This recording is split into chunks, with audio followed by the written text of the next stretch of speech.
அடுத்ததாக நாம் கற்றுக்கொள்கிற ஒரு காரியம், இயேசு கிறிஸ்து நம்முடைய பாவத்தை சுமந்து தீர்த்தார்.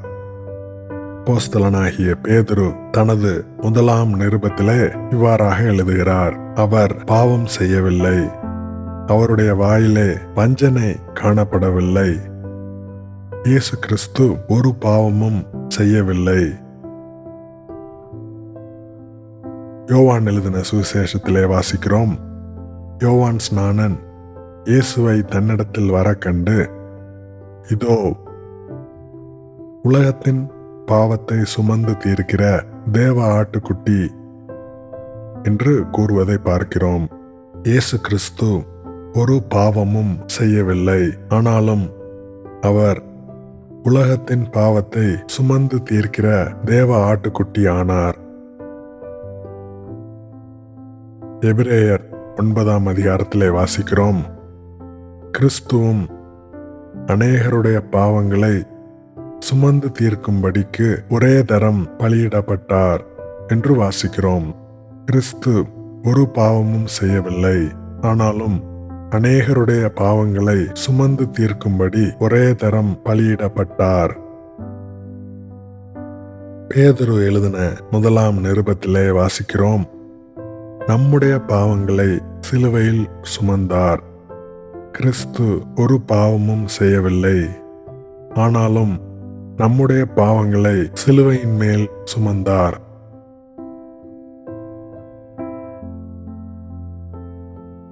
ஏசாயா தீர்க்கன் இவ்வாறாக எழுதுகிறார்: கர்த்தரோ நம் எல்லாருடைய அக்கிரமத்தையும் அவர் மேல் விழப்பண்ணினார்.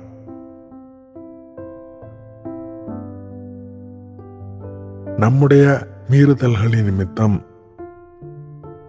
அவர் காயப்பட்டு, நம்முடைய அக்கிரமங்களின் நிமித்தம் அவர் நொறுக்கப்பட்டார். நமக்கு சமாதானத்தை உண்டு பண்ணும் ஆக்கினை அவர் மேல் வந்தது. அவருடைய தழும்புகளால் குணமாகிறோம். கர்த்தரோ அவரை நொறுக்க சித்தமாகி அவரை பாடுகளுக்குட்படுத்தினார். அவருடைய ஆத்துமா தன்னை குற்ற நிவாரண பலியாக ஒப்பு கொடுக்கும்போது அவர் தமது சந்ததியை கண்டு நீடித்த நாளாயிருப்பார். கர்த்தருக்கு சித்தமானது அவர் கையினால் வாய்க்கும். நம்முடைய மீறுதல்களின் நிமித்தம் அவர் காயப்பட்டார். நம்முடைய அக்கிரமங்களின் நிமித்தம் அவர் நொறுக்கப்பட்டார்.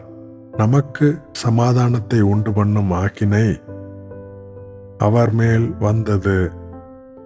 அவருடைய தழும்புகளால் நாம் குணமாகிறோம். கர்த்தரோ அவரை நொறுக்க சித்தமாகி அவரை பாடுகளுக்குட்படுத்தினார். அவர் தன்னை குற்ற நிவாரண பலியாக ஒப்பு கொடுத்தார். அப்போஸ்தலனாகிய பேதுரு முதலாம் நிருபத்திலே இவ்வாறாக எழுதுகிறார்: கிறிஸ்துவும் நம்மை தேவனிடத்தில் சேர்க்கும்படி அநீதியுள்ளவர்களுக்கு பதிலாக நீதியுள்ளவராய் பாவங்களின் நிமித்தம் ஒரே தரம் பாடுபட்டார். அவர் மாம்சத்திலே கொலையுண்டு ஆவியிலே உயிர்ப்பிக்கப்பட்டார்.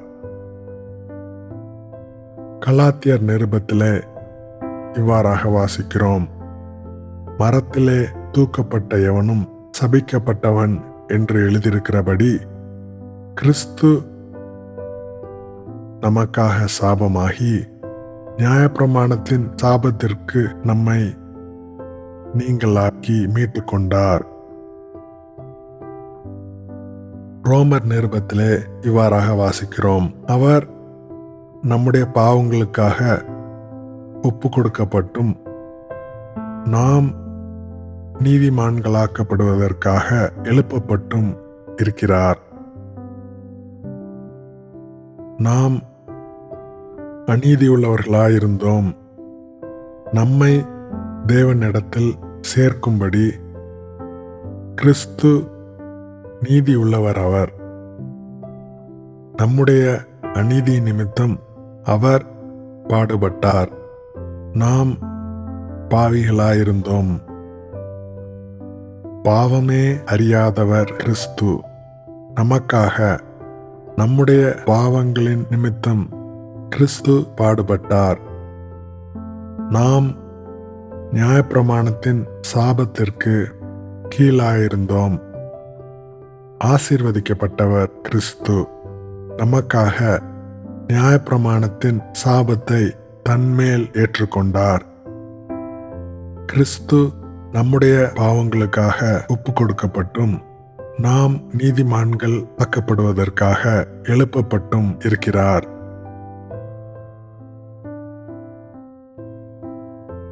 இதுவரை நாம் கற்றுக்கொண்டது, தேவன் ஒருவர் தவிர நல்லவன் ஒருவனும் இல்லை. ரட்சிப்பு மனுஷரால் கூடாதது, தேவனால் கூடும். நித்திய ஜீவன், பரலோக ராஜ்யம் நீதிமான்களுக்கு மட்டுமே. நீதிமான் ஒருவனாகிலும் இல்லை. நியாயப்பிரமாணத்தின் கிரியைகளினாலே ஒருவனும் தேவனுக்கு முன்பாக நீதிமானாக்கப்படுவதில்லை. நியாயப்பிரமாணத்தின் கிரியைகளினாலே நீதிமானாக முயற்சித்தால் கிறிஸ்துவை விட்டு பிரிந்து சாபம்தான். நியாயப்பிரமாணம் கொடுக்கப்பட்டதின் நோக்கம் பாவத்தை அறிகிற அறிவை நமக்கு தர, கிறிஸ்துவனிடத்தில் நம்மை வழிநடத்த. இயேசு கிறிஸ்து எல்லா நீதியையும் நிறைவேற்றினார். கிறிஸ்து நியாயப்பிரமாணத்தின் முடிவாயிருக்கிறார். இயேசு கிறிஸ்து நம்முடைய பாவங்களை சுமந்து தீர்த்தார்.